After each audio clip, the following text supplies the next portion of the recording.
In our last video, we were in New York City, where we checked out Central Park, walked across the Brooklyn Bridge,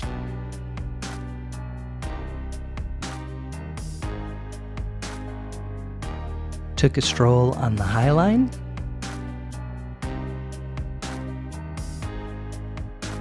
and checked out the magnificent sights from a ferry on the Hudson River.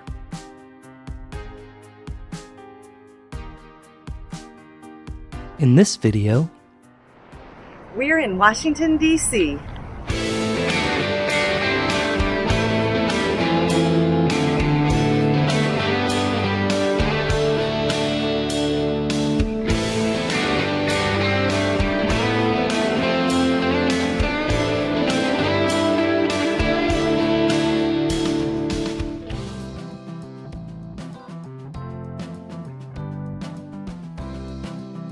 Okay, before we get started, I just want to briefly address the last three videos from our trip to New York City. At the time, my thought process was this is one of the most filmed and photographed places on the planet, so we couldn't add anything to it, hence the very, very different format. I've since come to realize these videos are really more about just our travels and showing you these sites from our perspective, and so even though Washington, D.C. is also a very commonly visited place, we thought we'd go ahead and go back to our traditional style, which we will do moving forward. So with that said, Caro, tell us a little bit about Washington, D.C. Washington, D.C., or the District of Columbia, is the capital of the United States. In just 68 square miles, it houses 690,000 people. And as Jeff said, it is widely visited, receiving over 20 million visitors per year. We're going to try hard not to turn this video into a history lesson, although given the location, that's going to be nearly impossible to do. We are, however, going to really just focus on our experiences as visitors to this cool city for the first time. So for context, we're visiting the first week in December, and we're staying at a hotel that's right next to the convention center. The first thing we stumbled upon was Ford's Theater. It was built in 1863, but most people know it as the theater where President Lincoln was shot. As we pan around, you'll see a house across the street. That's where they took Lincoln after he was shot and where he eventually died.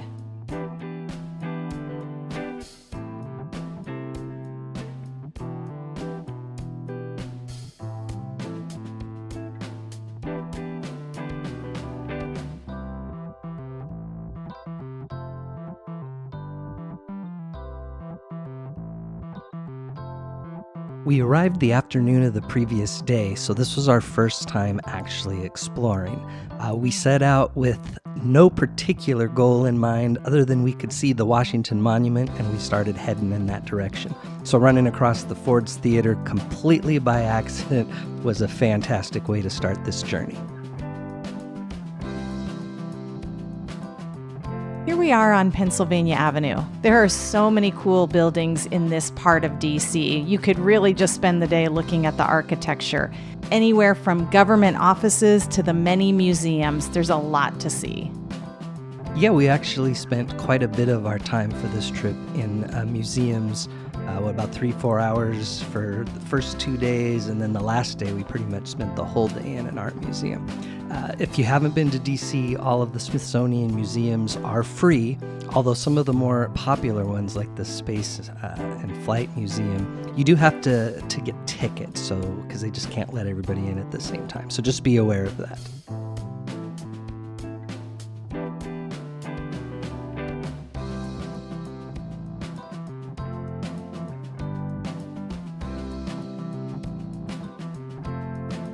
This is the World War I memorial known as Pershing Park.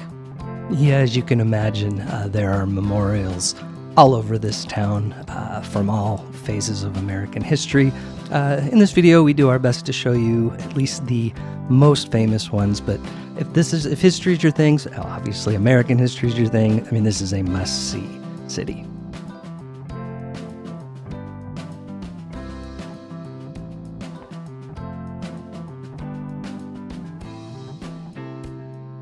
as you can see from the pictures and video, we had great weather while we were there, and we weren't sure we were going to get that since it was early December. But we had sunshine and blue skies and temperatures even in the low 50s.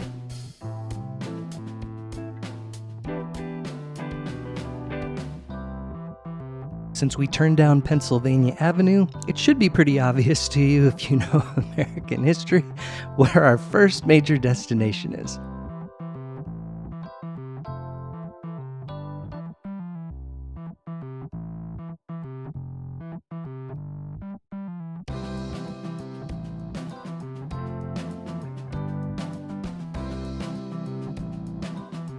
Here we are walking up to America's most famous address, 1600 Pennsylvania Avenue.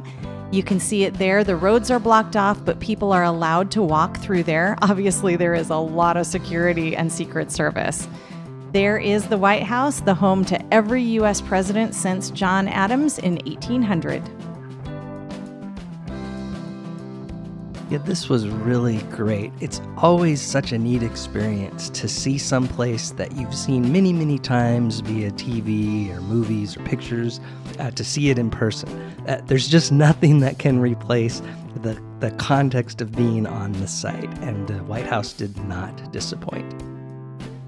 Here behind the White House, you can just see the Washington Monument, which is our next destination.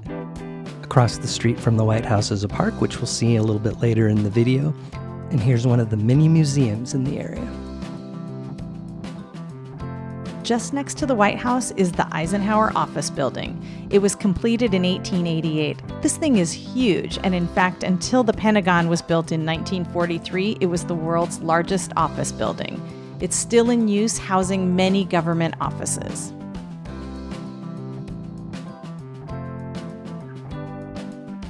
If you don't blink, you'll see a brief shot of what the back of the White House looks like, right here. This is the ellipse where the National Christmas Tree is. We're going to visit it later once it gets dark.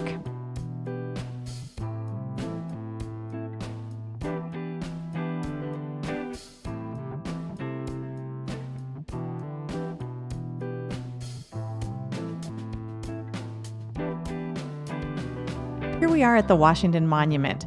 To give context to how big this is, it's 555 feet tall and it's built of marble. It was completed in 1884 and it's just awe-inspiring to see.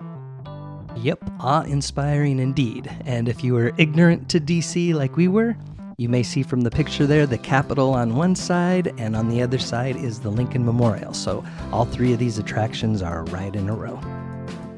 So I guess this is a good time to say that if, like us, you really prefer to explore on foot, we think you'll find DC to be easily navigable, because obviously you got the Capitol, you got the Washington Monument, you got the Lincoln Memorial, you got the White House, and you got the Vietnam's Veteran Memorial that are all in a fairly short distance from each other, roughly 2 miles, and you can walk that via the Capitol Mall, which makes it a little bit extra special. This is the World War II Memorial, which sits between the Washington Monument and the Lincoln Memorial. You can see the pillars around the edges there. There's one for every U.S. state and territory.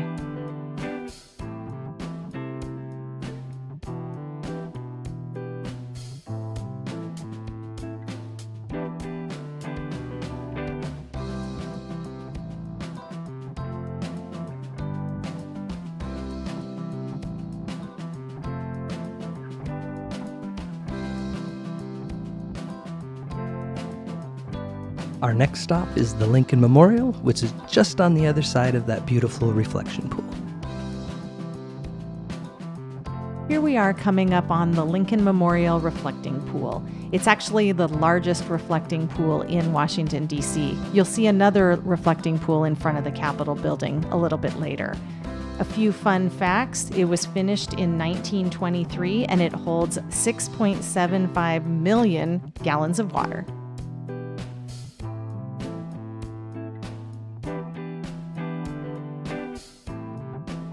And here we are at the foot of the stairs that leads up to the Lincoln Memorial. For those of you that pay attention to such detail, you'll notice that the day is very different in some of the pictures. One cloudy, one sunny. That's because we returned the next day. And these are a combination of the 2 days' pictures and video.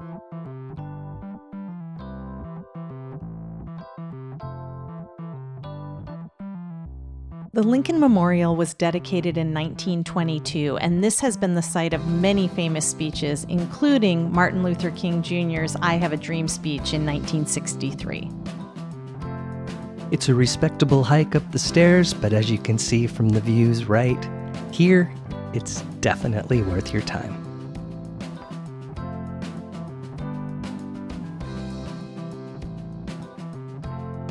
The statue of Lincoln himself is 19 feet tall and weighs 175 tons. On the inside here are carved inscriptions of Lincoln's second inaugural address and the Gettysburg Address.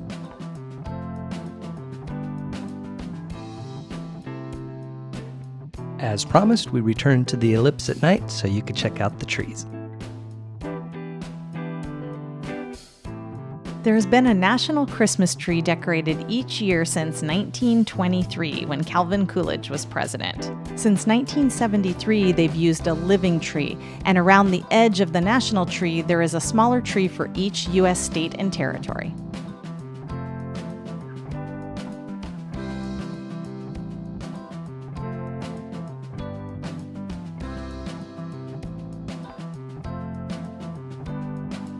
On the second morning, we decided it was time to pay a visit to the Capitol.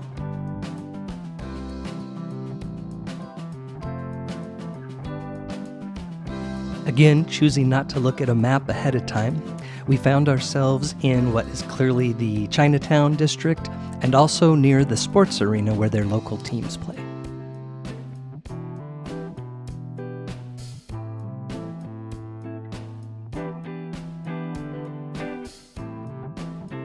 After a brief stop to get some coffee and breakfast, we turned down Constitution Avenue and headed toward the Capitol.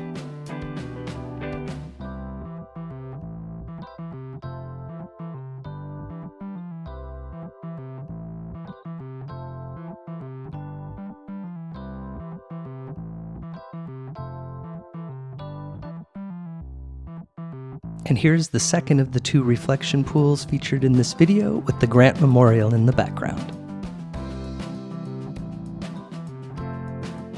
You can see their scaffolding in front of the Capitol building. They were doing a little construction while we were there, but we still got some really great views and pictures.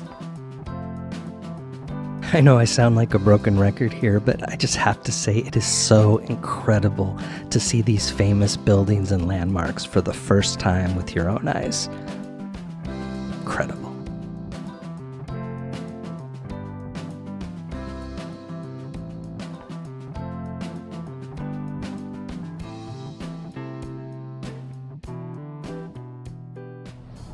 All right, we're on day 2.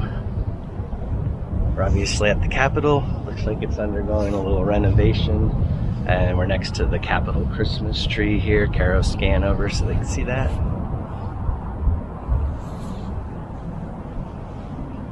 It's a gorgeous day, way nicer than we anticipated. And it turns out yesterday, when we were near the Lincoln Memorial, we were just a little bit a ways from the Vietnam Memorial, which we should have looked on a map. So it's a beautiful day, so we're going to head back. So we'll recapture just a few of the things that we got yesterday when it was overcast, and then we'll go check out the memorial. So we're having a great time.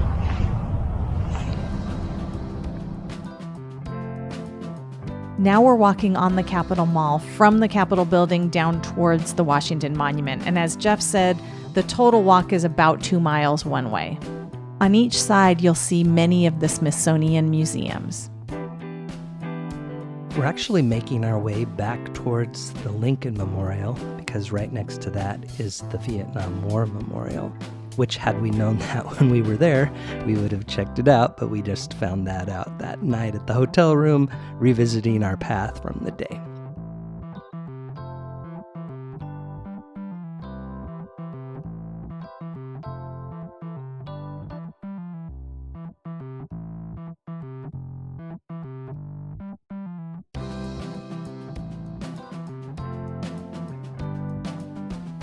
The National Mall is 309 acres, and it's home to many events. In fact, you can go online and find their yearly calendar. You may recognize this area as where crowds gather each time a new president is sworn into office.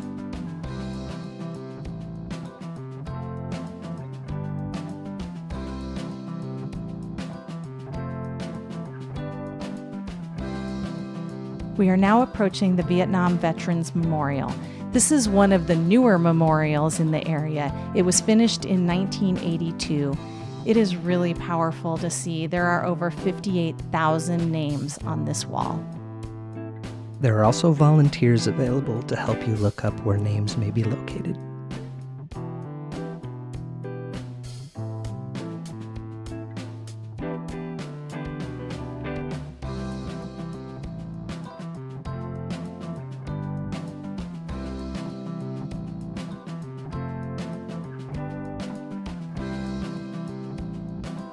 We promised at the beginning that we didn't want this to just be a big history lesson, so we went back to our usual modality, which is exploring the city's waterfront. The Potomac River runs right through the heart of DC, so we took off in the direction of Georgetown.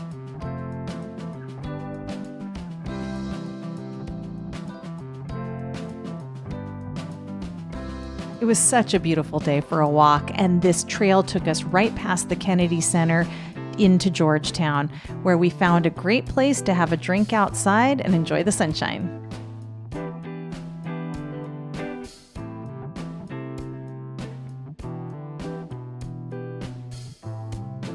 Yeah, as we're doing this voiceover, it's just the last few days of 2022, and so this will be our last video of the year. So, Caro, I just have to say, 2022 has been an amazing year. And if we're being honest, it might be kind of tough to top. I agree. It's been a great year for travel, and I look forward to what 2023 brings. Absolutely. If it's even half of what this year was, I'm just so excited. Me too.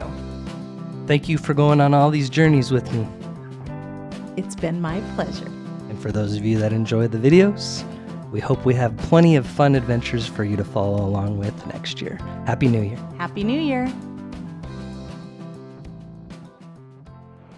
All right, Caro, what do you think of Washington, D.C.? Washington, D.C.'s been great. We can't ask for better weather. We've gotten to see all the sights and the highlights, loved the museums. I highly recommend a trip here. All right. There's a Washington Monument. Get the Capitol in here, hopefully. So, yeah, I mean, look, as an American who's fairly well traveled, I'm a little embarrassed that I'm only just now getting to visit this awesome capital city. If you've never been, it's really, really well laid out and easy to visit and walk around. Every part of this trip has been fantastic, and I'm just so glad that we came here. And you know what? Hey, that it's the holidays makes it even more spectacular. So this is a huge thumbs up from For me. sure. All right. I think this is our last big travel event of the year, so we'll see what happens in the next year. But this year was fantastic, and what a way to end it. Phenomenal. Definitely. All right. Get off the couch. We'll see you next time. Cheers.